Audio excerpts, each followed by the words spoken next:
Kristus,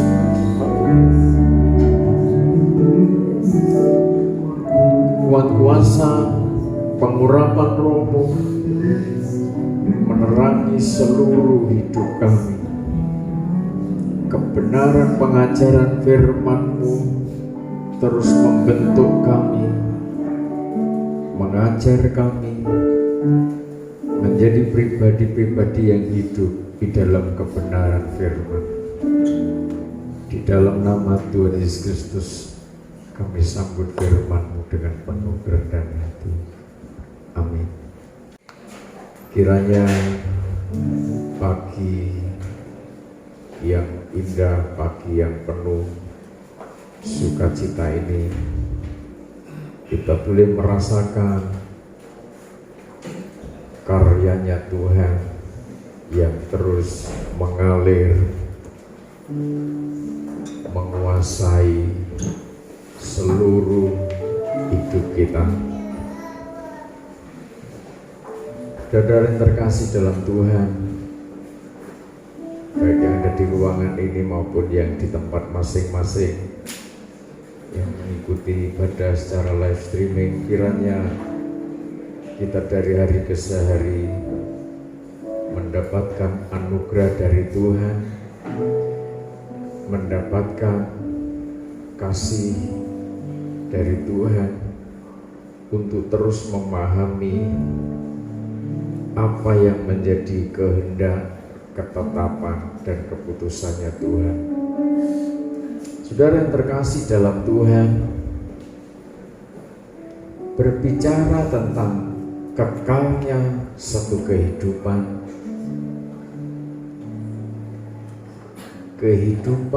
yang diselamatkan, di mana saat itu kelak kita berada pada zona kedamaian, hidup pada zona sukacita, hidup pada zona kemuliaan Tuhan yang penuh menguasai hidup kita. Berjalan menuju pada ending dari seluruh perjuangan kita di bumi, maka kita perlu memahami apa yang menjadi ketetapan-ketetapan Tuhan. Kalau kita tidak memahami, seringkali banyak orang pengikut-pengikut Kristus menjadi salah paham. Ketika seorang hamba Tuhan menyampaikan kebenaran firman Tuhan, umat Tuhan menjadi salah paham, menjadi gagal paham. Oleh sebab itu kita harus memahami dengan detail, memahami dengan seksama, memahami dengan teliti,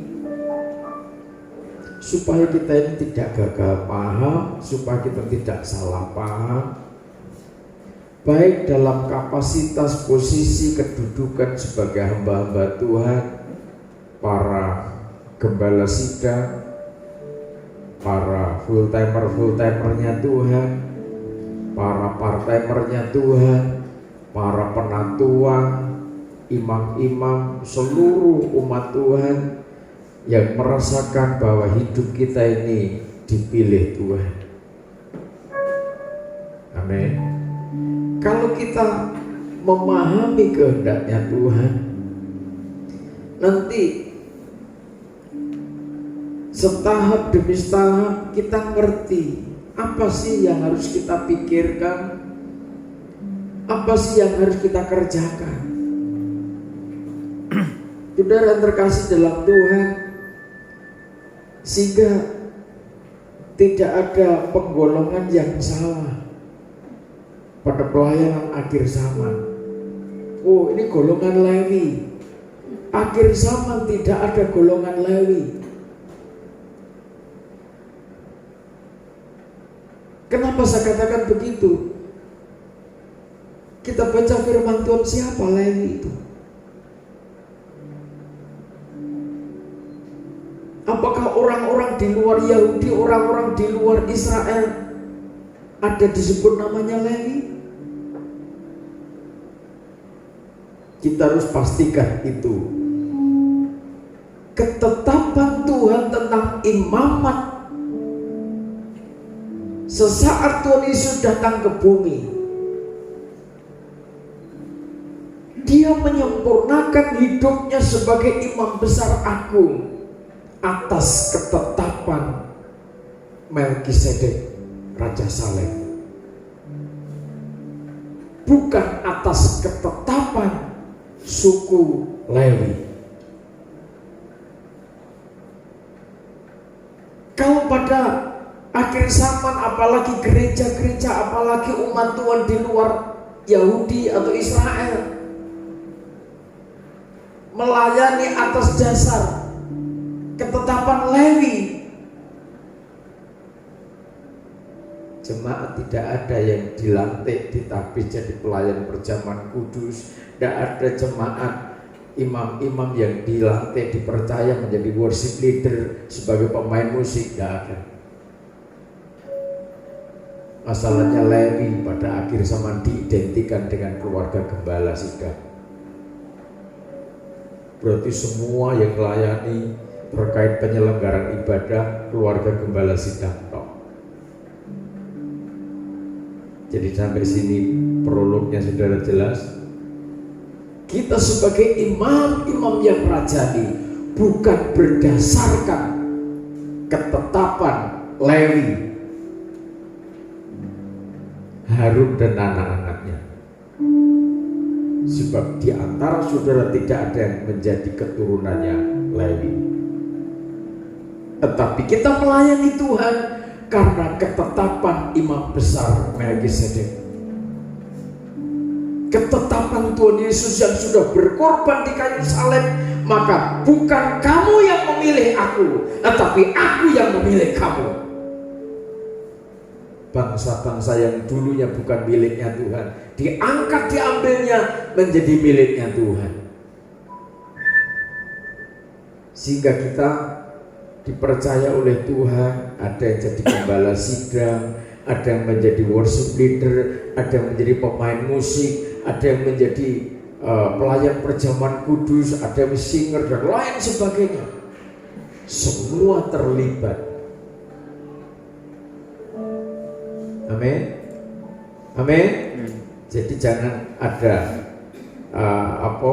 kata kalimat yang keliru lagi terkait pandangan pelayanan. Tak bisa imam-imam.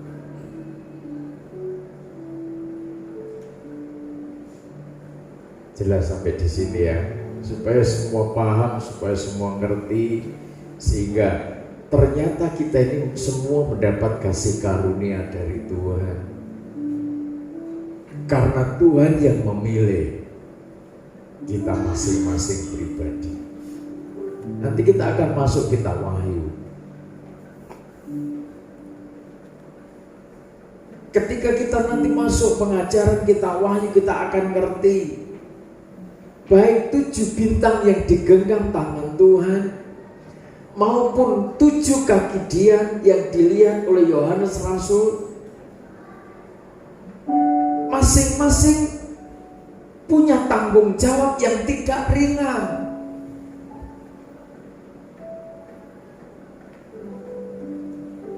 Ketika sudah memasuki kegenapan kitab Wahyu, bagaimana tidak berat menghadapi ke-7 jemaat dengan satu perbedaan, dengan suatu perjalanan spiritual, perjalanan rohani, kondisi rohani yang satu sama lain masih jauh dari kehendaknya Tuhan. Sudah memasuki pengajaran kitab Wahyu, sudah memasuki kegenapan kitab Wahyu, masih ada jemaat yang posisinya di bejana pembasuhan. Masih ada jemaat yang posisinya di pintu kemah.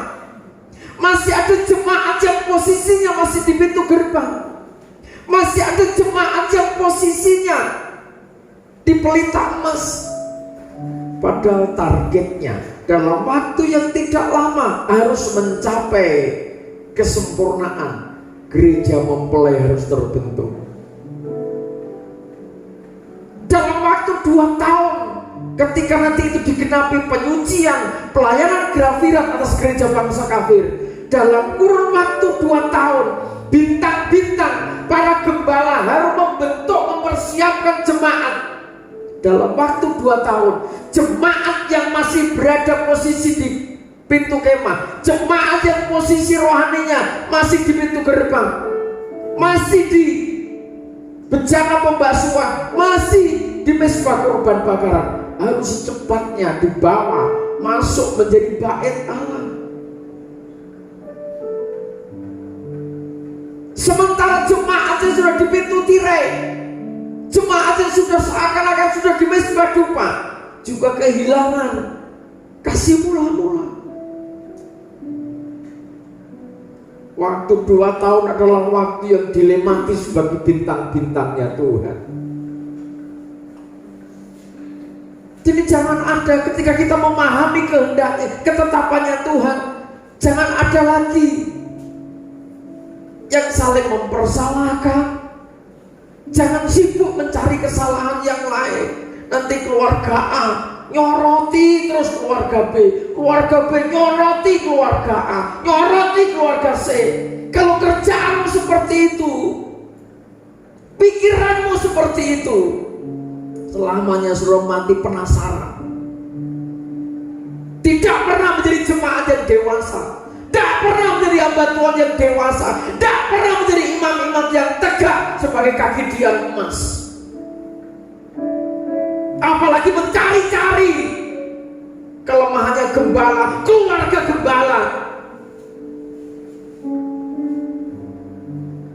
Berat. Saya kasih tahu, berat jadi bintang itu.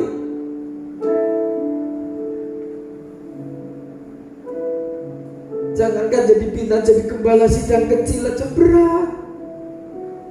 Apalagi bintang-bintang. Saya punya harapan dari tengah-tengah saudara muncul bintang-bintang yang digenggam Tuhan itu.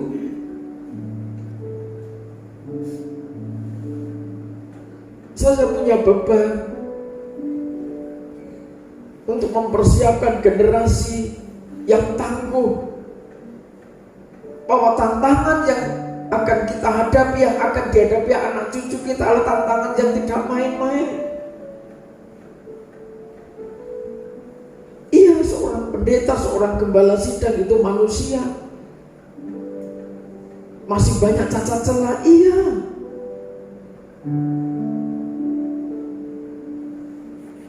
tetapi kalau kita tahu ketetapan Tuhan, mari kita buka Wahyu pasal 2 ayat 1.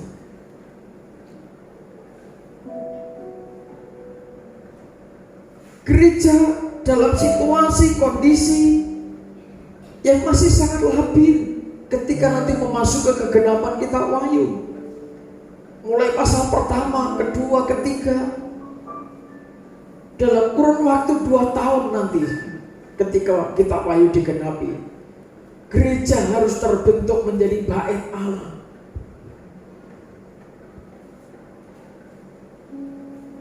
Penatua imam-imam gereja Tuhan memiliki pribadi, pikiran dan perasaan Kristus.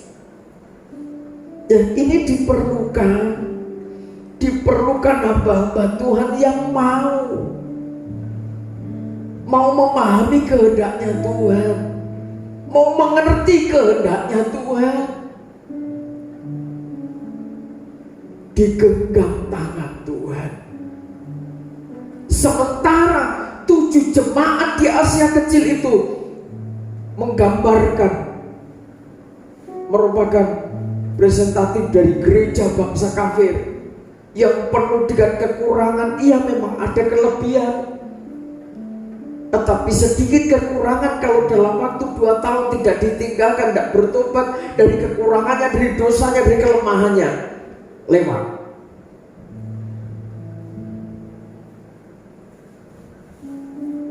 Ayat pertama, Wahyu pasal 2. Kepada jemaat di Efesus, ayat yang pertama, Tuliskanlah kepada malaikat jemaat di Efesus, inilah firman dari Dia yang memegang ketujuh bintang itu di tangan kanannya dan berjalan di antara ketujuh kaki Dia emas itu. Ya, untuk jemaat Efesus, Tuhan taruh seorang hamba Tuhan, seorang malaikat sidang, seorang gembala sidang yang memiliki kekuatan prinsip yang kuat, prinsip yang kokoh. Dikatakan inilah firman dari Dia untuk membentuk, untuk menghantar jemaat Efesus. Maka karakter gembala sidang yang di Efesus harus memiliki kepekaan batin yang kuat, menerima firman dari Dia. Sumber aliran air hidup itu harus diterimanya.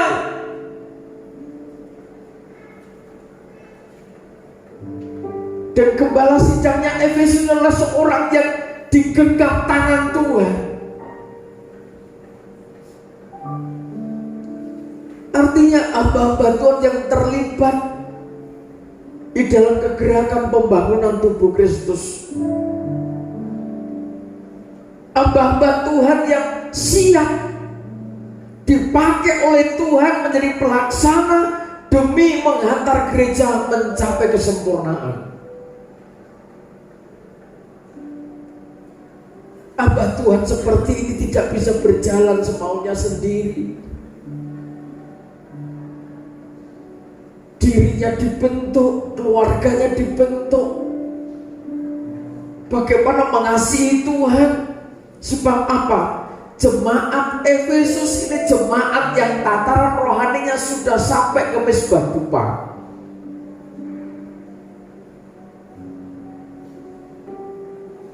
Tetapi kenyataannya jemaat Efesus meninggalkan kasih mula-mula. Mengasihi Tuhan dengan segenap hati, segenap jiwa, akal, budi, dan kekuatan. Itu tipis, itu ditinggalkan.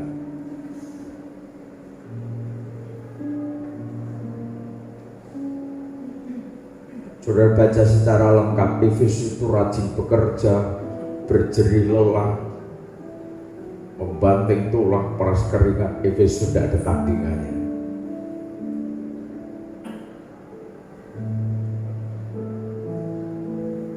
Tetapi kedekatannya dengan Tuhan, jalinan kasihnya dengan Tuhan, seiring kesibukannya justru semakin berkurang.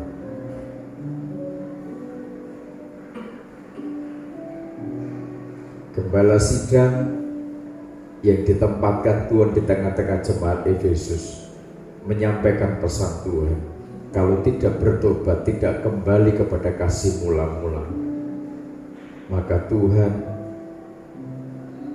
akan mengambil kegidiannya. Jadi bayangkan, kalau orang hidup dalam kegelapan, terus apa yang diandalkan? Apakah aktivitas hidupnya yang kerja keras dan sebagainya itu menjadi andalannya untuk mempertahankan eksistensi hidupnya? Efesus harus berbenah diri. Efesus harus kembali tegak, membangun keintimannya dengan Tuhan sampai dikatakan Pineto tidak lepas dari kasihnya Tuhan. Ini tidak mudah. Jangan-jangan karena Efesus sudah merasa dhuwur, merasa tinggi. Bahasanya bahasa roh. Kata-katanya kata-kata bahasa roh, sampai kadang ada yang latah, mau makan aja pakai bahasa roh, itu latah.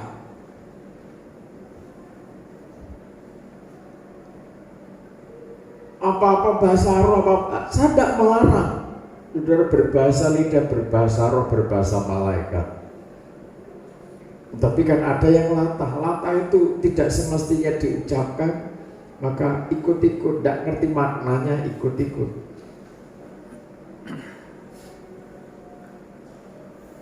Tetapi tidak memiliki kasih. Bahasa rohnya itu bahasa untuk show. Bahasa rohnya itu sekedar bahasa seakan-akan orang penuh Roh Kudus. Orang penuh Roh Kudus itu seperti apa? Banyak orang dipenuhi bahasa lidah, bahasa roh, tetapi dari hidupnya tidak mengalirkan kekuatan kasih. Dari hidupnya tidak pernah bisa mengampuni, memahami dan memahami sesama. Itu bahasanya bahasa roh. Ini Efesus kurang lebihnya. Giat. Ya pelayanan masih. Korban apa saja seakan-akan Efesus tidak ada yang kurang seakan-akan. Tetapi firman yang dari Dia itu tidak bisa dibohongi. Gembala sidang yang ditempatkan atas jemaat Efesus ini adalah pribadi hamba-hamba Tuhan yang terlibat di dalam kegerakan pembangunan tubuh Kristus, digenggam tangan Tuhan. Kalau saudara berada pada posisi sebagai penantua, sebagai jemaat, Tuhan tempatkan seorang hamba Tuhan menjadi timnya Tuhan, hendaknya saudara hati-hati. Kalau saudara sampai istilahnya berusaha menyoal, jadi hamba Tuhan itu sudah susah, salibnya banyak. Jemaat yang ngerti ketetapan Tuhan, ngerti kebenaran firman Tuhan, jangan ikut-ikut menyoal dan menyusahkan. Sebab ketika ada jemaat ikut menyusahkan, bukan hamba Tuhan, bukan bintang itu yang susah, saudara yang susah. Tidak percaya. Sebab bintang itu digenggam tangan Tuhan. Dia sembunyi di balik tangannya Tuhan. Secara tidak langsung saudara itu menyoal Tuhan. Dia tenang di balik tangannya Tuhan.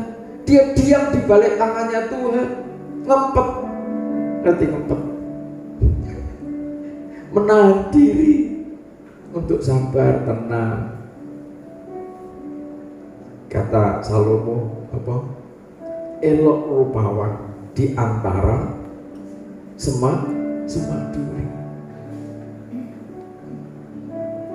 Seorang hamba Tuhan, seorang pelayan Tuhan, hidupmu itu elok. Kasih yang Tuhan berikan dalam hidupmu itu menjadi elok. Kapan? Di saat dalam himpitan kesesakan, terhempaskan, disudutkan,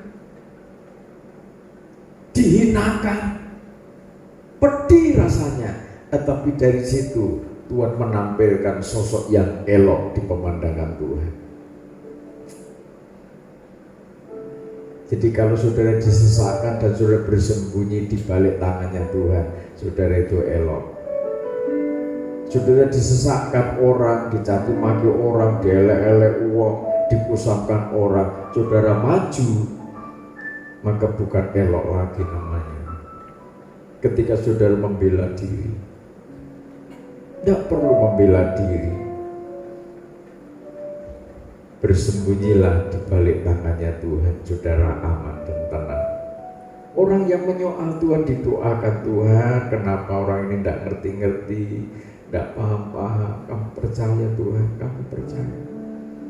Tuhan akan membuka akal pikirannya untuk Roh Kudus menguasainya. Kenapa Tuhan istriku tidak paham-paham? Kenapa Tuhan suamiku tidak paham-paham? Kenapa Tuhan anakku tidak paham-paham? Bersembunyilah di balik tangannya Tuhan.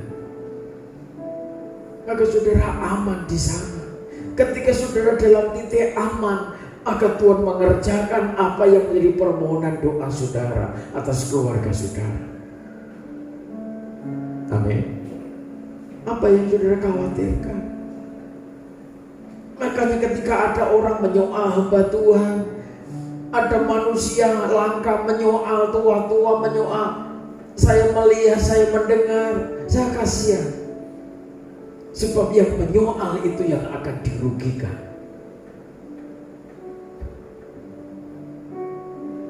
Jangan buang-buang energi, saudara. Ketika Efesus menerima teguran firman Tuhan bahwa kondisimu jatuh, sudah meninggalkan kasihmu yang mula-mula,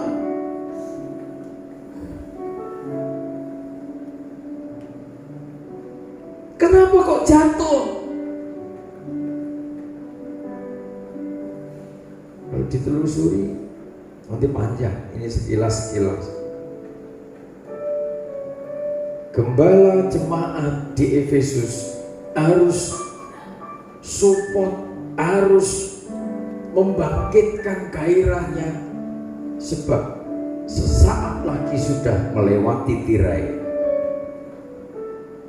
bertemu dengan Tuhan Yesus yang di ruang Maha Suci. Smyrna ayat 8, langsung ayat 8. Ayat yang ke-8. Dan tuliskanlah kepada malaikat jemaat di Smyrna, inilah firman dari yang awal dan yang akhir, yang telah mati dan hidup kembali. Ya, sampai situ. Gembala sidang yang ditempatkan di tengah-tengah jemaat Smyrna ini adalah pribadi yang juga digenggam tangan Tuhan. Firman dari yang awal dan yang akhir. Tuhan sudah memulai untuk memilih jemaat Smyrna. Sampai Smyrna ditempa, dididik, digembleng, sampai Smyrna menjadi sosok kaki dian emas. Tetapi ternyata dikatakan yang telah mati dan hidup kembali, dan kenyataannya jemaat Smyrna adalah jemaat yang takut.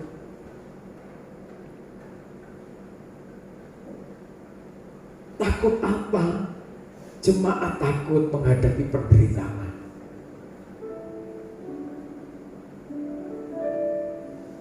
Sementara yang awal dan yang akhir melewati proses penderitaan, kematian jasmania, dan hidup kembali di dalam kebangkitan tubuh batinnya atau rohania.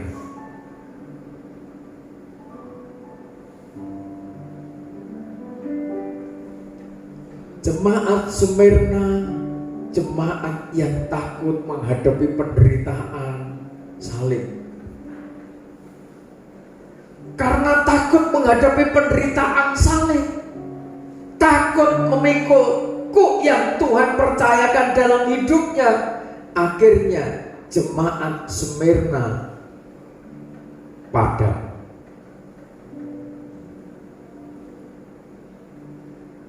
Kaki dian tetapi tidak menyala. Sesaat menyala, sesaat mati. Sesaat menyala, sesaat mati. Ketika menghadapi himpitan demi himpitan, Smyrna takut, dihantui ketakutan, dihantui kekhawatiran. Ketika menghadapi beban salib, Tuhan mempercayakan kuk di dalam dirinya. Smyrna ragu-ragu, Smyrna takut, ini nanti proses firman seperti ini.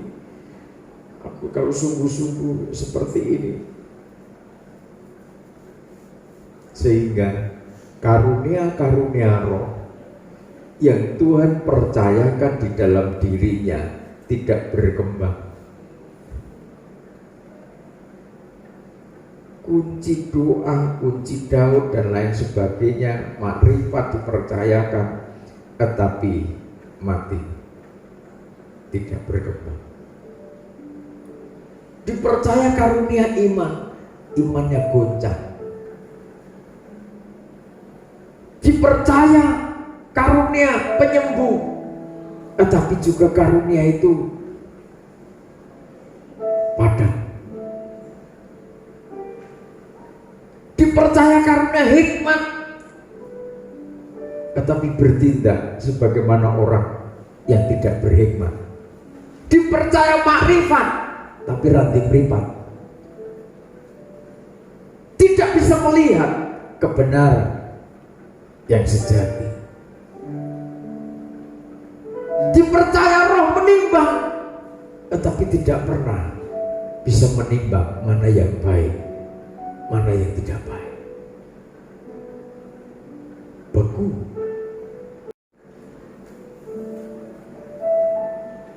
Mengental seperti anggur di endapan.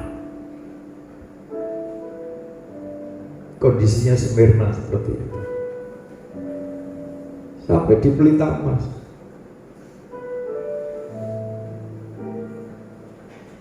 Gembala sidang yang ditempatkan di Smyrna harus melihat kenyataan kondisi Smyrna seperti itu. Belum lagi jemaat Pergamus. Ayat 12. Pada jemaat di Pergamus. Ayat 12. Dan tuliskanlah kepada malaikat jemaat di Pergamus, inilah firman Dia yang memakai pedang yang tajam dan bermata dua. Aku tahu di mana engkau diam, Yaitu di sana, di tempat tahta iblis, dan engkau berpegang kepada namaku, dan engkau tidak menyangkal imanmu kepadaku, juga tidak pada zaman Antipas, saksiku yang setia kepadaku, yang dibunuh di hadapan kamu, di mana iblis diam. sampai situ. Tuhan menempatkan gembala sidang, seorang hamba Tuhan, malaikat sidang di tengah-tengah jemaat Pergamus. Punya karakter tegas juga, diibaratkan pedang yang tajam bermata dua, sampai menembus ke tulang sumsumnya. Dan surat Ibrani dikatakan begitu. Kekuatan firman Tuhan yang dahsyat itu membangun kondisi jemaat Pergamus. Karena jemaat Pergamus ini jemaat yang rentan. Karena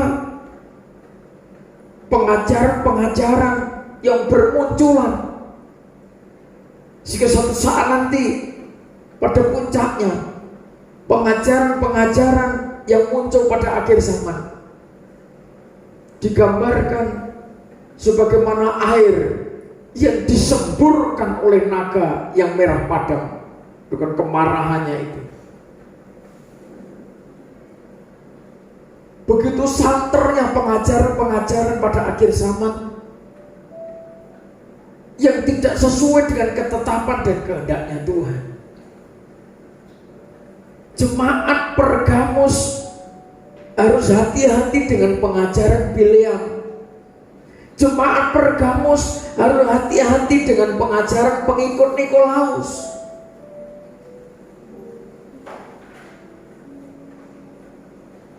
Kalau jemaat Pergamus itu tidak hati-hati, posisinya Pergamus itu diibaratkan Pergamus itu ngerti tentang meja roti sajian. Tapi karena pengajaran Nikolaus, karena pengajaran pengikut Nikolaus, pengajaran Bileam yang berseliweran, bahkan pengajaran-pengajaran yang lain, akhirnya membuat Pergamus juga goncang.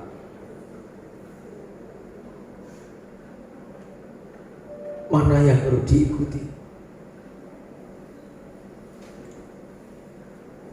Padahal Pergamus itu posisinya menjadi jemaat yang sudah ngerti pengajaran 66 kitab, itu dia ngerti. Tetapi kalau tidak hati-hati, maka pengajaran Bileam dan pengajaran pengikut Nikolaus itu akan membawa kondisi Pergamus semakin jauh dari Tuhan.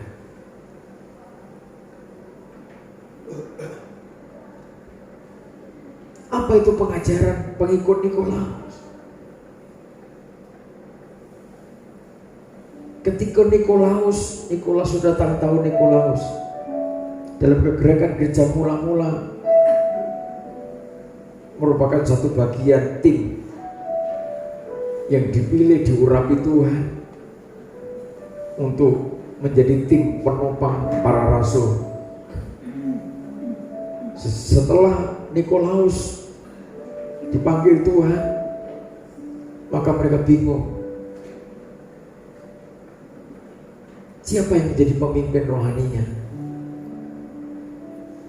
Maka mereka mengangkat, membentuk tim. Pengikut-pengikut Nikolaus yang membentuk tim. Akhirnya semau mereka undang pembicara, semau mereka tidak pakai hamba Tuhan itu juga tidak apa-apa. Akhirnya yang ngatur pelayanan, yang punya otoritas untuk ngatur belit penggembalaan, bukan seorang hamba Tuhan, bukan gembala sidang,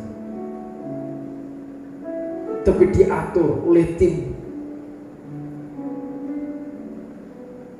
Kalau tidak suka dengan pengajarannya, ya sudah tidak usah dipakai. Maunya orang ini, pendeta ini dipecat atas kesepakatan bersama. Pengikut-pengikut Nikolaus yang tidak rohani lagi, yang tidak hidup dalam kebenaran, akhirnya merusak lapisan imamat. Jemaat yang tidak ngerti ketetapan Tuhan, ngatur-ngatur belit penggembalaan. Jemaat yang tidak ngerti aturan main bagaimana tahbisan imamat itu, sok pinter, sok jago ngatur pelayanan. Hati-hati, jangan sampai ada yang salah di hadapan Tuhan. Saya tidak melarang jemaat di tempat ini menyampaikan sesuatu, ide, gagasan. Saya sangat menghormati, menghargai saudara. Tetapi kalau sudah menyangkut ketetapan dan kehendaknya Tuhan, jangan digoyang-goyang.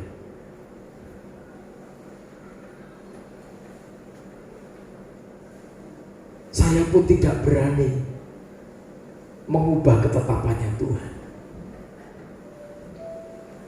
Kalau belum tahu, lebih baik diam dan bertanya, ini sebaiknya bagaimana, supaya prosesi pelayanan kita, apa yang kita kerjakan, tidak nyalahi ketetapannya Tuhan.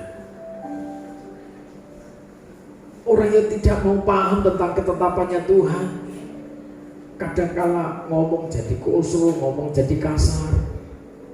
Apa-apa firman, apa-apa firman, apa-apa firman. Nah, kalau sudah tidak mau diatur firman Tuhan, menjatamu tidak masuk surga.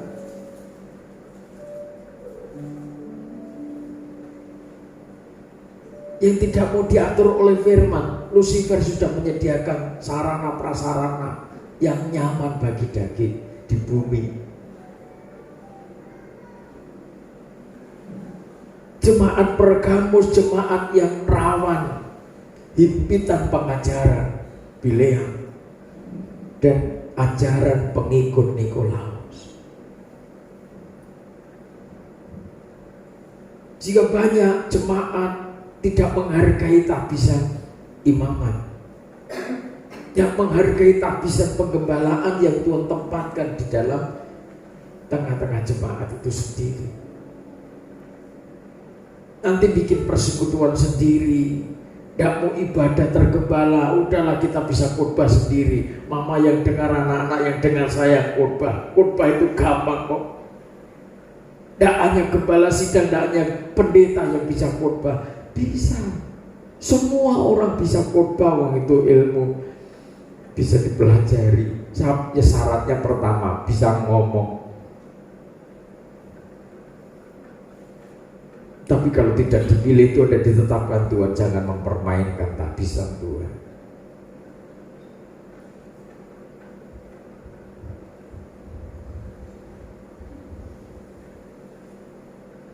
Selanjutnya ayat 18. Ayat 18. Pada jemaat di Tiatira, ayat 18, dan tulisnya kepada malaikat jemaat di Tiatira, inilah firman Anak Allah yang matanya bagaikan nyala api dan kakinya bagaikan tembaga. Aku tahu segala pekerjaanmu, baik kasihmu maupun imanmu, baik pelayananmu maupun ketekunanmu. Aku tahu bahwa pekerjaanmu yang terakhir lebih banyak daripada yang pertama. Ya, jadi Tiatira diakui oleh Tuhan. Pekerjaannya yang terakhir lebih baik, lebih banyak daripada yang pertama. Tetapi malaikat jemaat hamba Tuhan di tengah-tengah jemaat Tiatira, matanya bagaikan nyala api.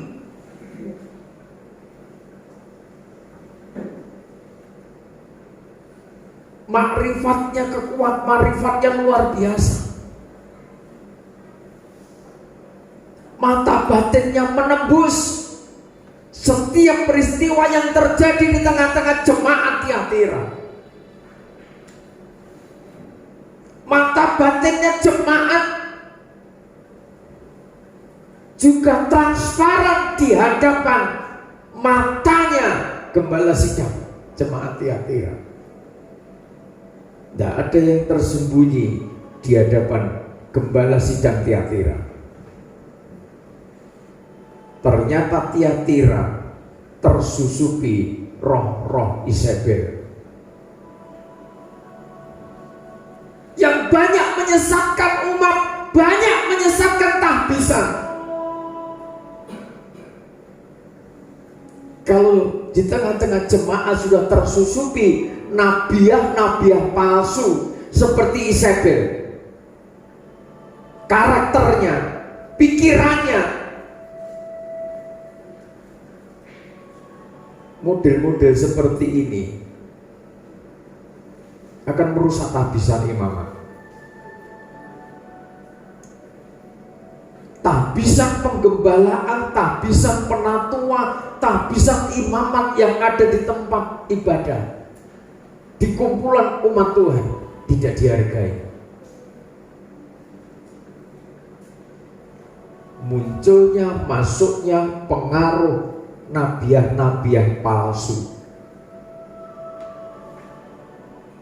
yang dibicarakan bukan dari Tuhan, yang dibicarakan bukan dari anak Allah, yang matanya bagaikan nyala api itu.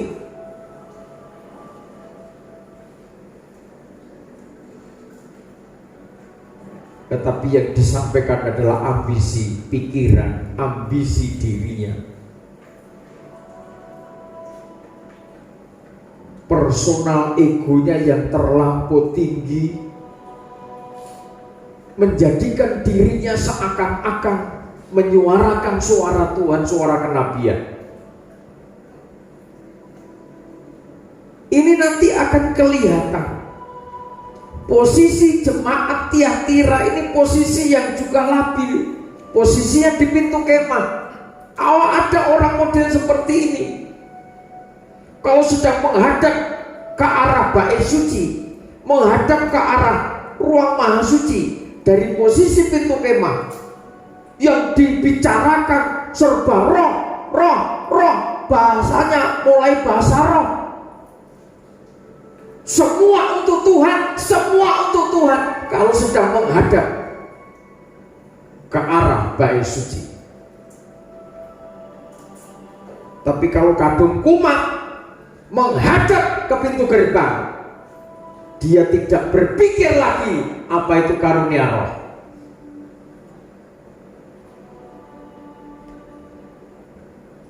Yang dipikirkan, yang ada dalam pikirannya, yang ada dalam perasaannya, perasaan kanak-kanak.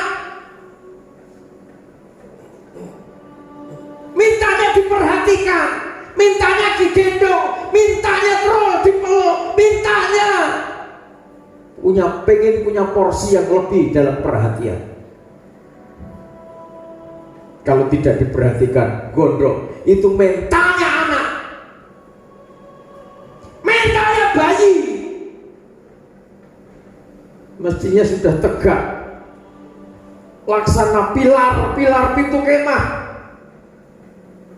yang pintar membangun sinergi satu sama lain. 5 tiang pintu kemah itu tegak demi tirai pintu kemah. Tetapi kalau sudah kambuh menghadap ke pintu gerbang, lupa tugasnya, lupa visi yang Tuhan taruh dalam hidupnya, itu Tiatira. Mata Tuhan yang laksana nyala api tidak bisa ditipu lagi. Kita tidak bisa sembunyi di hadapan Tuhan. Kita harus hati-hati, siapa tahu suatu saat kita ini menghadapi, kita punya gembala sidang seperti ini. Tidak ada yang tersembunyi di hadapan Tuhan.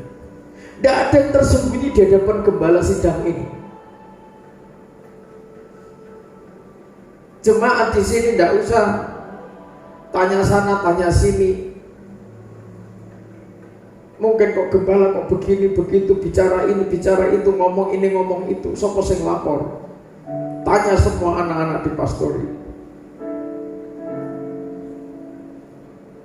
Apa mereka suka lapor-lapor sama saya?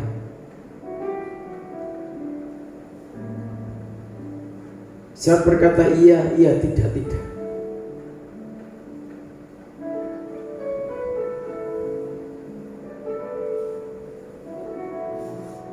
Kalau kita masih bertanya sana sini, sama halnya kita ini membutakan matanya Tuhan.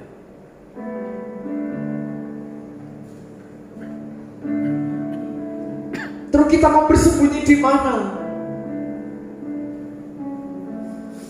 Tentang apa yang kita katakan, tentang apa yang kita pikirkan, tentang apa yang kita lakukan. Kita mau sembunyi di mana kalau Tuhan sudah beracara atas hidup kita?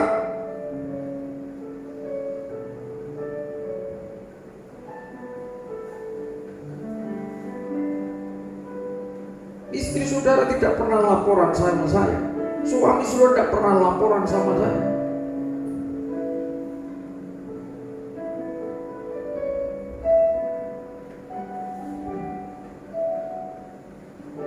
Jangankan saudara, kadang-kala ketika ada hal-hal yang sekiranya sensitif itu, tanya ibu gembala saudara, lapor tidak sama saya?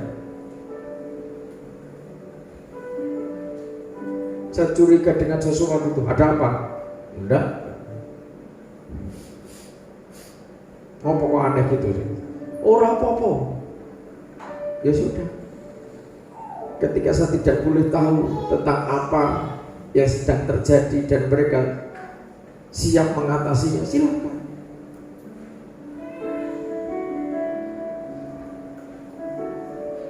Saudara, Tiatira ini rawan.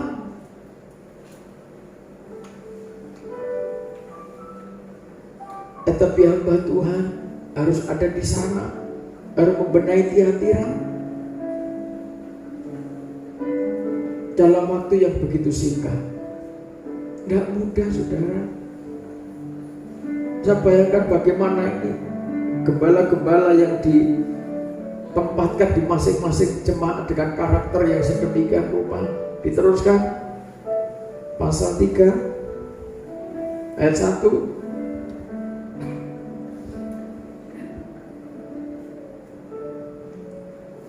Kepada jemaat di Sardis. Ayat yang pertama, dan tuliskanlah kepada jemaat malaikat di Sardis, inilah firman Dia. Ya, inilah firman Dia yang memiliki ketujuh roh Allah. Memiliki ketujuh roh Allah dan ketujuh bintang itu. Ya terus, aku tahu segala pekerjaanmu.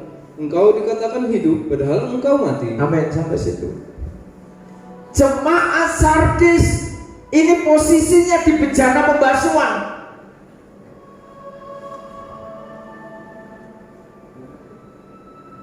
Kondisi jemaat sepertinya hidup lahir baru. Barang siapa bangkit di dalam Kristus, mestinya harus memikirkan perkara-perkara, mencari perkara-perkara yang di atas. Kenyataannya jemaat Sardis dikatakan, engkau dikatakan hidup, padahal engkau mati.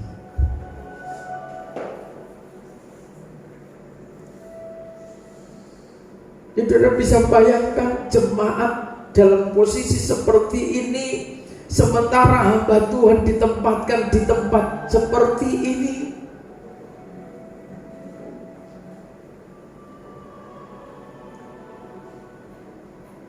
Kalau pengurapan rohnya tidak sesuai dengan standar yang ditetapkan Tuhan atas bintang itu, maka tidak akan bisa juga mengatasi persoalan Sardis. Seakan-akan Sardis itu hidup, bangkit, tetapi kebangkitannya adalah kebangkitan palsu. Kebangkitan palsu itu hanya terjadi atas pengikut-pengikut Dajjal. Oleh sebab itu kita perlu ngerti, kita perlu memahami ketetapan-ketetapan Tuhan itu. Kalau kita mengerti, kalau kita memahami ketetapan-ketetapan Tuhan, ternyata posisi kita ini adalah posisi kasih karunia. Kondisi jemaat Sardis yang harus bangkit, mencari perkara-perkara yang di atas, bukan yang di bawah. Kolose pasal 3. Mencari, berpikir di mana Kristus ada. Tetapi jemaat Sardis harus berjuang dan harus bangkit dari kondisi yang dilanda kematian rohani. Sardis harus bangkit, Sardis harus membenahi diri, mengejar, karena posisinya di bejana pembasuhan. Sampai di pintu tirai itu kan melewati banyak tahapan, tingkatan pengajaran. Waktunya singkat banget. Sardis harus mengejar itu. Ayat yang ke-7, kepada jemaat di Philadelphia. Ayat yang ke-7, dan tuliskanlah kepada malaikat jemaat di Philadelphia, inilah firman dari yang kudus, yang benar, yang memegang kunci Daud. Apabila ia membuka, tidak ada yang dapat menutup. Apabila ia menutup, tidak ada yang dapat membuka. Amin, sampai situ. Berbeda lagi dengan kondisinya jemaat Philadelphia. Jemaat Philadelphia posisi rohaninya sudah sampai kepada pintu tirai.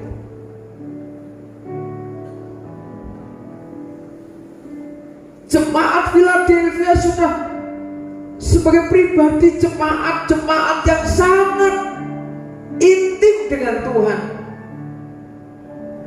Tidak sebatas berglosolalia menyembah Tuhan, mengagungkan Tuhan, praise and worship.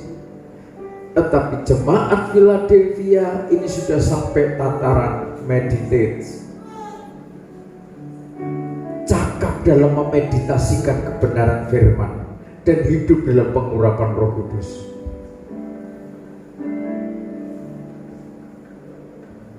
Tetapi Philadelphia berjuang untuk merobek tirai yang kalau ini tidak berjaga, tidak waspada, Philadelphia pun bisa jatuh, terpental sampai keluar pintu gerbang. Apa yang menjadi titik beratnya Philadelphia? Perasaan. Merobek tirai perasaan, mematikan rasa. Jika batinnya kudus, batinnya bersih, jiwanya bersih oleh kekuatan aliran air kehidupan.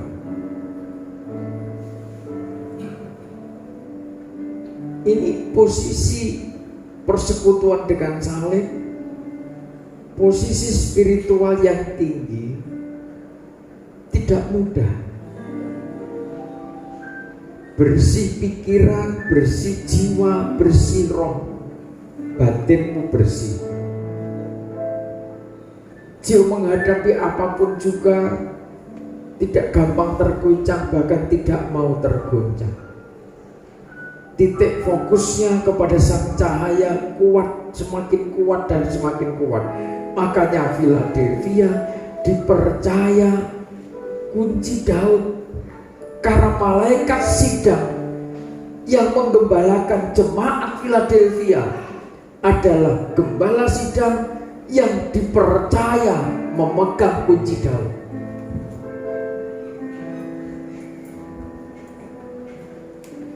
Jika siapa yang sudah membuka, ketika pintu itu sudah dibuka, tidak ada yang dapat menutupnya. Tetapi sebaliknya, kalau gembala itu menutup pintunya, tidak ada, saudara mau membuka tidak bisa.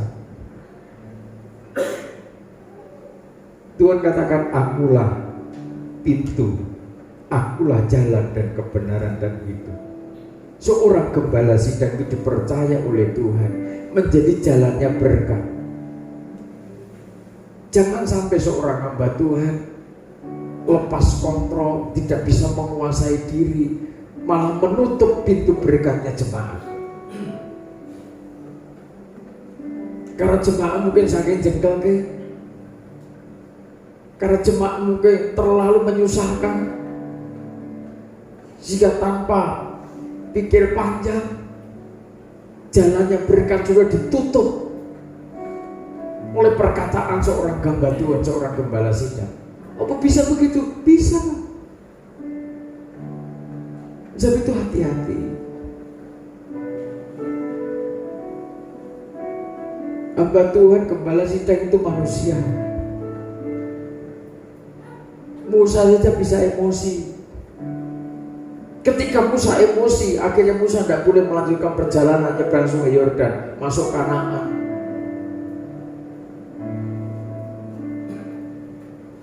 Tetapi jangan sampai juga karena posisi tampil sebagai hamba Tuhan tidak bisa menguasai diri, ngutuk orang, tidak boleh juga.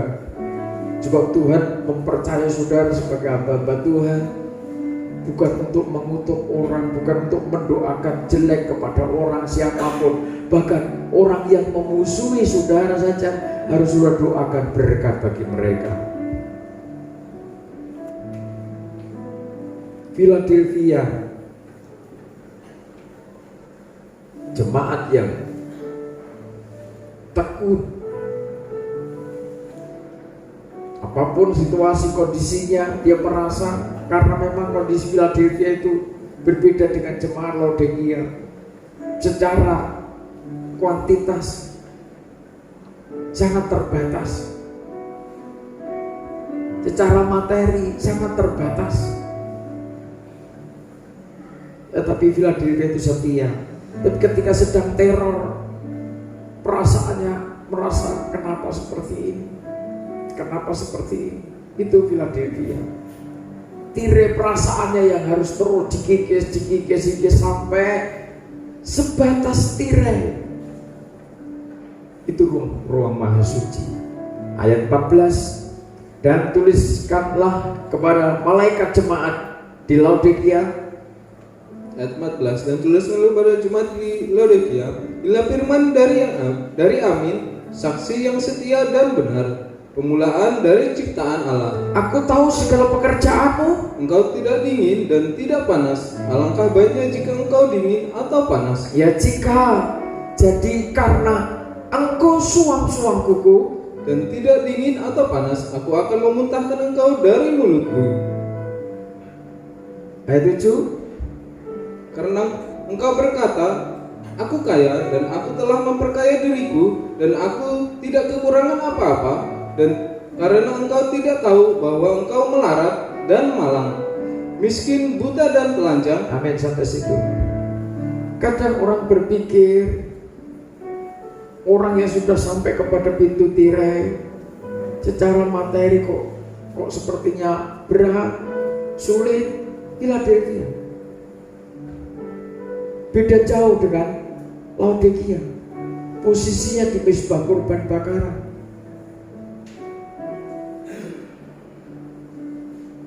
Tingkatan rohaninya baru sampai di situ, seperti kakak-kakak, dengan tidak menghargai pengorbanan Kristus secara materi berlimpah. Coba. Tetapi Tuhan katakan, jadi karena engkau suam-suam kuku dan tidak dingin atau panas, aku akan memuntahkan engkau dari mulutku.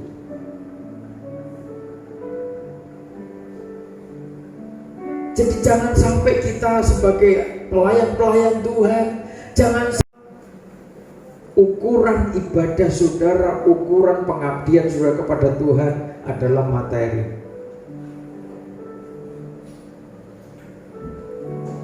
Aku lo ndak sungguh-sungguh, aku lo ndak pernah penyembahan, aku kerja keras loh. Daganganku semakin banyak, keuntunganku makin besar.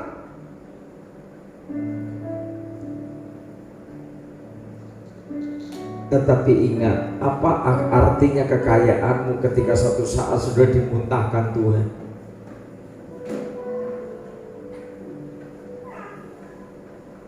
Dari jemaat Efesus sampai ke Laodikia, masing-masing Tuhan mengakui kelebihannya, tetapi ada kelemahan, ada kekurangan yang harus dibenahi dan harus ditinggalkan itu kekurangan, demi mencapai target sebagai bait Allah, sehingga seluruh umat Tuhan nanti terbentuk sebagai imam-imam yang rajani, adanya hanya tersungkur di hadapan Tuhan. Ketika para gembala sidang, ketika para hamba Tuhan, malaikat-malaikat sidang, 24 tua-tua itu duduk dalam posisi yang mulia, ya katakan kudus, kudus bagi Tuhan yang maha kuasa. Tua-tua, imam-imam itu tersungkur di hadapan Allah. Siapa yang menghantar 24 tua-tua sampai sana? Siapa yang menghantar kaki dian itu bisa memancarkan terang kasih Allah itu? Tidak lepas dari pelayanan malaikat-malaikat sidang yang ditempatkan di tengah-tengah jemaat.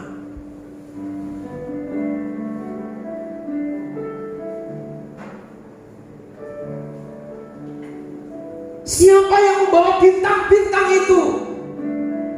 Laksana petir, laksana guru yang berkilat-kilat dari tahta Allah.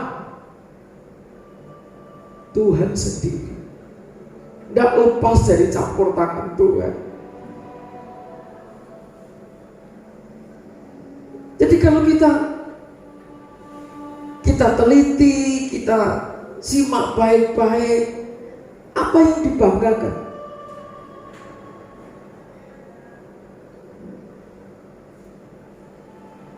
Baik bintang-bintang yang digenggam tangan Tuhan maupun kaki Dia. Jemaat tidak bisa masuk kepada kemuliaan, kepada tahta yang sudah ditetapkan Tuhan penatua tidak bisa masuk kepada dewan musyawarah Tuhan itu nanti satu saat, kepada hierarki yang sudah ditata Tuhan. Ya sudah rapi, tinggal nempati posisi-posisi itu semua. Siapa yang membawa ke sana? Siapa yang menghantar ke sana? Jemaat tidak bisa berangkat sendiri. Bintang-bintang itu tidak bisa berangkat ke sini sendiri masuk ke ruang dewan musyawarah itu.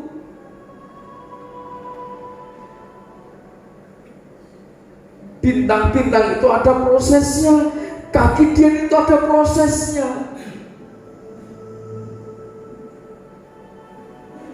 Jika jangan ada yang berkata enak jadi gembala sidang.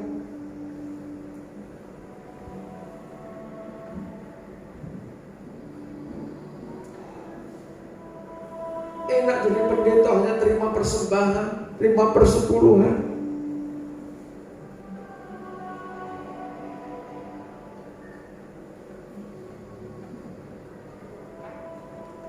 Ketika ada orang bicara seperti itu,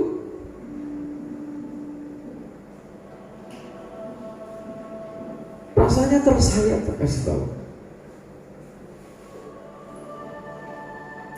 Secara pribadi saya merasakan betapa Tuhan mengurung saya. Tuhan, kalau saya katakan saya dipenjarakan oleh kekuatan roh itu, saya tidak bisa bebas. Tetapi ketika seorang hamba Tuhan sedikit melakukan sesuatu yang sebenarnya sebagaimana layaknya seorang manusia,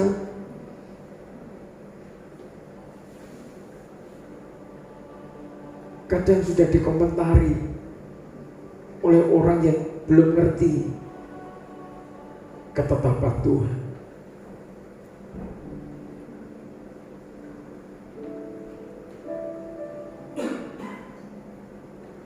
Oleh sebab itu, Wahyu pasal 4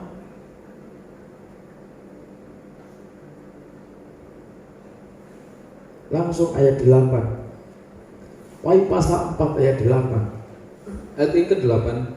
Dan keempat makhluk itu masing-masing bersayap 6 sekelilingnya, dan di sebelah dalamnya penuh dengan mata. Dan dengan tidak berhenti-hentinya mereka berseru siang dan malam. Ya, ketujuh jemaat yang ditegur oleh kebenaran firman Tuhan dalam waktu 2 tahun. Ketujuh jemaat dengan segala kelebihan dan kekurangan harus berbenah diri, harus bertobat, harus dengar-dengaran. Dikatakan barang siapa menang. Di akhir dari teguran-teguran firman Tuhan itu selalu ditegaskan oleh malaikat sidang, barang siapa menang, barang siapa bertelinga. Tujuannya kemana? Tujuannya supaya jemaat memiliki pikiran dan perasaan Kristus, tampil dalam keempat aspek pribadi Tuhan Yesus. Saatnya ia memang dia seperti raja yang berkuasa, mulai bisa menguasai dirinya, tidak diperbudak oleh dunia, tetapi memanage menguasai dunia, memanage menguasai materi. Saatnya menjadi hamba, tidak menjadi hamba yang merasa terhinakan, hamba yang tulus, hamba yang jujur, hamba yang giat melayani. Saatnya sebagai manusia menjadi manusia yang mengikuti proses kehidupan, tahu bahwa Tuhan itu adil, tahu bahwa Allah Raja di atas segala raja itu kasihnya sempurna. Saatnya tampil sebagai pribadi anak Allah. Tuhan yang memilih saudara. Predikat sebagai anak Allah bukan karena hubungan darah daging, tetapi karena kasih karunia. Kuasa ilahi, pneuma itu mengalir menguasai hidupmu. Siang malam berseru, tiada henti-hentinya. Kudus, kudus, kuduslah Tuhan Allah yang Maha Kuasa. Terus, yang sudah ada dan yang akan datang. dan setiap kali makhluk-makhluk itu mempersembahkan puji-pujian Dan hormat dan ucapan syukur kepada Dia yang duduk di atas tahta itu, yang hidup sampai selama-lamanya. maka tersungkurlah ke-24 tua-tua itu di hadapan Dia yang duduk di atas tahta itu, Dan mereka menyembah Dia yang hidup sampai selama-lamanya. dan mereka melemparkan mahkotanya di hadapan tahta itu sambil berkata, Ya Tuhan dan Allah kami, Engkau layak menerima puji-pujian, dan hormat dan kuasa, sebab Engkau telah menciptakan segala sesuatu. dan oleh karena kehendak-Mu semuanya itu ada dan diciptakan. Karena kehendak Tuhan segala sesuatu ada dan diciptakan.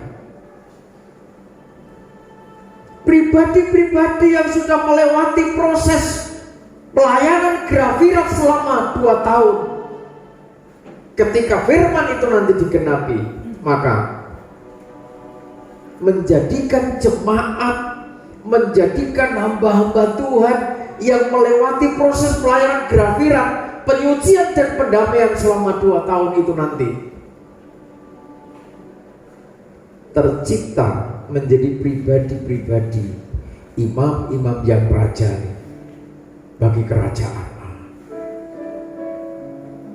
Siang malam menyembah Tuhan dengan tiada henti-hentinya. Keluar dari perkataannya, kudus, kudus, kuduslah Tuhan yang Maha Kuasa.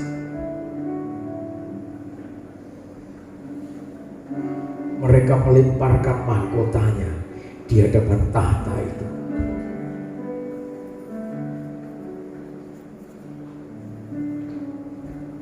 Ketika siang malam pikiran kita, hati kita, seluruh hidup kita ini dikuasai dengan kekudusan. Damailah hidupmu, tenanglah jiwamu di mana saudara ada. Tidak ada sesuatu yang bisa saudara pertahankan dalam hidupmu. Bahkan sesuatu yang saudara perjuangkan sebagaimana jemaat Efesus tidak kenal lelah. Mahkotanya dilemparkan di hadapan tahta itu. Melayani Tuhan dengan sukacita, bahkan ketika masuk pentahbisan Wahyu pasal 5, kuasa, kekayaan, kekuatan, hikmat, hormat, kemuliaan dan puji-pujian itu hanya bagi anak domba Allah.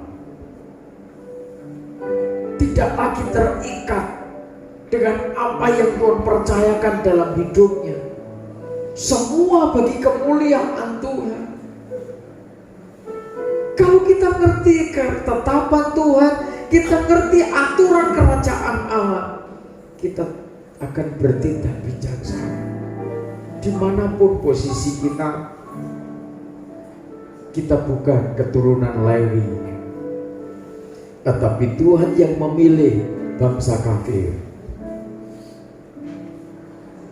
Ditebusnya, dibelinya dengan darahnya sendiri, demi mengangkatnya, mentahbiskannya menjadi imam-imam yang rajani bagi Allah. Amin. Posisinya masing-masing berbeda. Ada yang ditempatkan Tuhan sebagai gembala sidang, ada yang ditempatkan Tuhan sebagai penginjil, guru Injil, ada yang ditempatkan Tuhan sebagai penatua, ada yang ditempatkan Tuhan sebagai pembuat mujizat. Semua bukan keturunannya Harun, semua dari bangsa kafir, tetapi dia berkorban.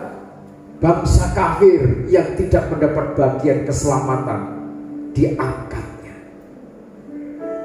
dibeli dengan darahnya sendiri, diangkat, ditempatkan oleh Tuhan menjadi imam yang rajani sesuai dengan posisi tahbisannya masing-masing.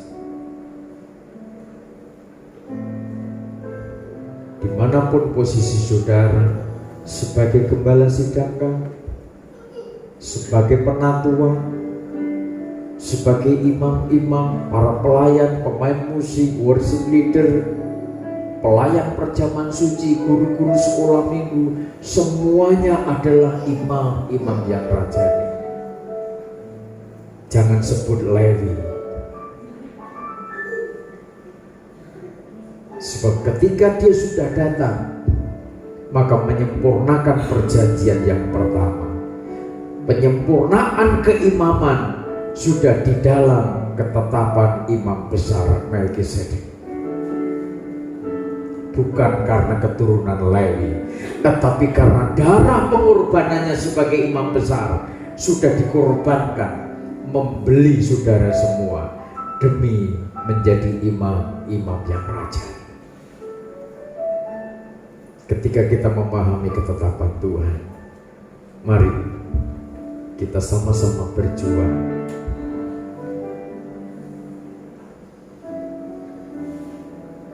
menempatkan diri pada posisi menjaga kekudusan, siang malam tidak henti-hentinya menjaga kekudusan, sehingga hidup kita dimanapun posisimu akan dihantar menuju kemuliaan yang kekal itu. Tuhan Yesus memberkati.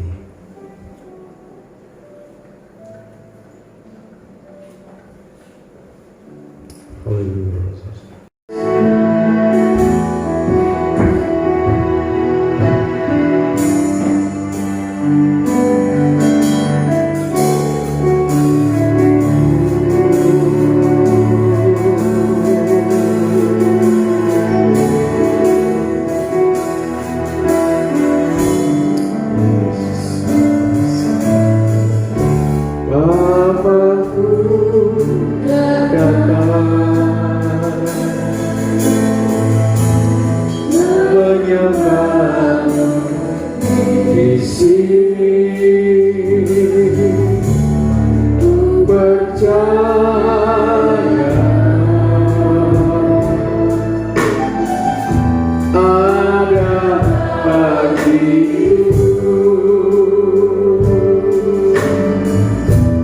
Tak satu takut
dimanapun posisimu,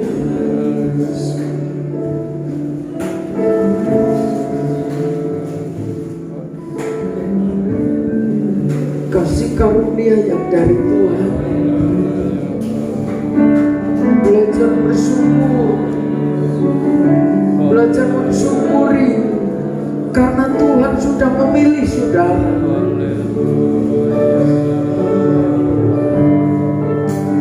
Bagaimana kondisimu saat-saat ini?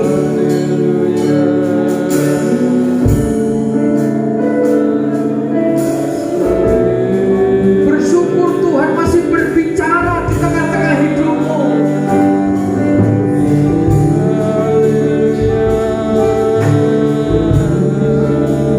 Bersyukur Tuhan masih memberi kesempatan untuk jemaat Efesus, jemaat Smyrna, Pergamos, Tiatira, Sardis,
padamu Tuhan, korban pujian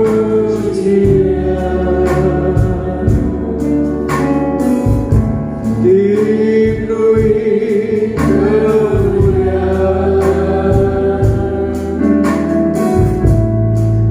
dipenuhi pujian. Kami padamu Tuhan, korban pujian.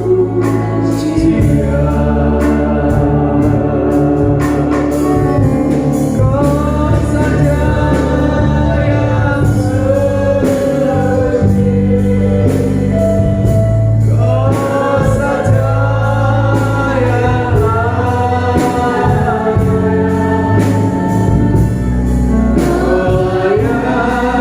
dibangsa. Yesus kau Tuhan.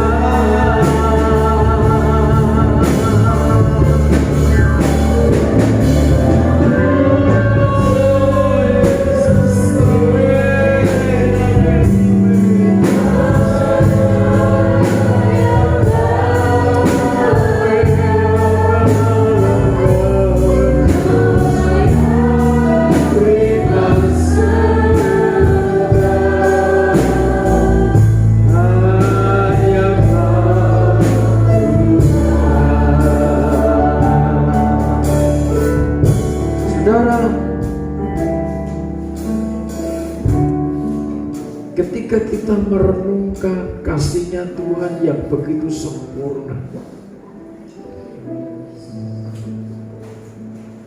ketika kita memeditasikan, kita merenungkan betapa dahsyatnya karya-karyanya yang begitu luar biasa sempurna,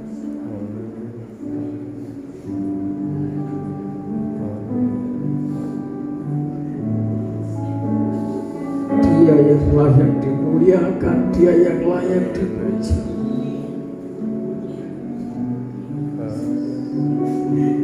Bahkan sebenarnya menyebut namanya pun kita tidak layak. Bangsa kafir yang harusnya dibinasakan, dimusnahkan oleh Tuhan, tapi Dia mau berkorban di kayu salib. Demi hidupmu terangkat, didudukkan menjadi imam-imam yang rajani, dan tahbisan itu sempurna sampai satu saat siang malam tiada hentinya memuliakan Tuhan.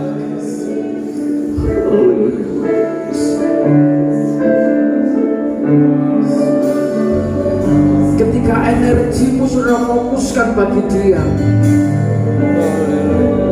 ketika kekuatanmu sudah fokuskan bagi Dia,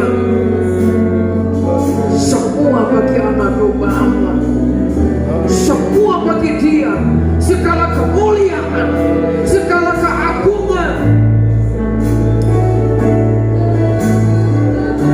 Tidak ada yang perlu saudara khawatirkan, tidak perlu saudara takutkan, sebab Dia menyertai hidupmu, Dia ada di dalam hidupmu. Karena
segala dosa.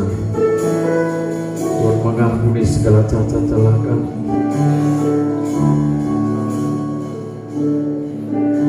Kebodohan demi kebodohan yang seringkali menaklukkan pikiran kami. Tuhan mengampuni.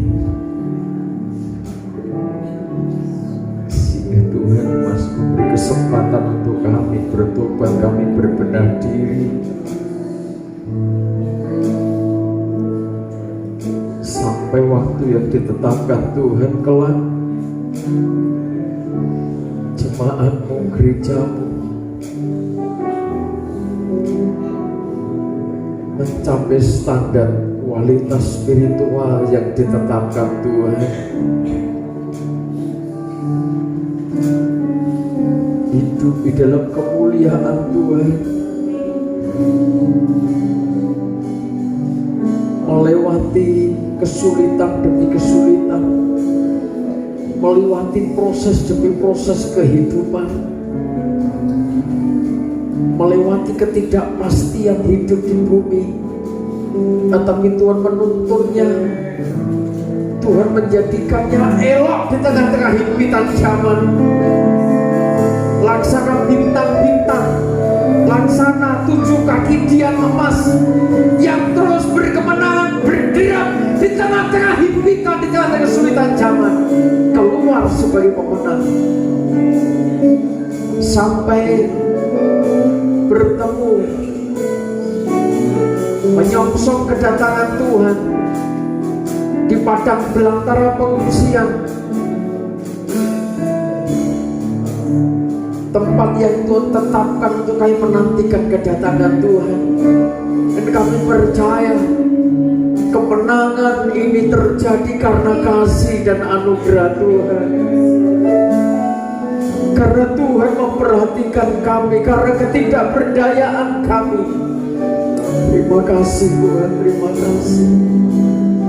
Tuhan memperhatikan seruan doa umat-Mu, apa yang menjadi pergumulan doa umat-Mu masing-masing pribadi. Tuhan tempat, Tuhan didik sesuai dengan kasih dan anugerahnya Tuhan. Dan kami percaya Tuhan melindungi, Tuhan menolong setiap pergumulan doa umat-Mu. Yang sakit diampuni segala cacat celah dosa-dosanya, dan Tuhan memberikan pemulihan, dipulihkan kesehatannya, dipulihkan segenap tubuh jiwa rohnya, kembali normal, sehat, untuk dapat melayani Tuhan dengan sukacita, dengan segenap hati, segenap jiwa, akal, budi dan kekuatannya. Dimanapun umat-Mu berada, Tuhan menjangkau mereka semuanya, menjawab setiap pergumulan doa umat, memperhatikan seruan doa para hamba-hamba. Dimanapun Tuhan tempatkan mereka, Tuhan tolong, Tuhan campur tangan atas setiap persoalan yang dihadapi hamba-hamba-Mu di tengah-tengah umat. Terima kasih Tuhan. Tuhan berkati bangsa kami Indonesia. Tuhan berkati para pemimpin bangsa kami menjadi pribadi-pribadi yang takut, pemimpin-pemimpin yang takut kepada Tuhan, pemimpin-pemimpin yang bijaksana, mengatur negeri ini sesuai dengan undang-undang yang berlaku demi kesatuan, demi keutuhan negeri ini. Memberkati seluruh penduduk negeri ini, seluruh hamba-hamba yang ada di negeri ini. Tercipta suasana damai, suasana sukacita, kerukunan, kesatuan terjadi di negeri ini. Tuhan berkati kota kami, di mana kami ada, di mana kami tinggal. Kemuliaan Tuhan menyatakan di tengah-tengah keluarga kami, lingkungan kami, semua bagi kemuliaan nama Tuhan. Di dalam nama Tuhan Yesus Kristus kami berdoa dan mengucap syukur atas kasih dan anugerah Tuhan yang Tuhan limpahkan di tengah-tengah kami. Amin.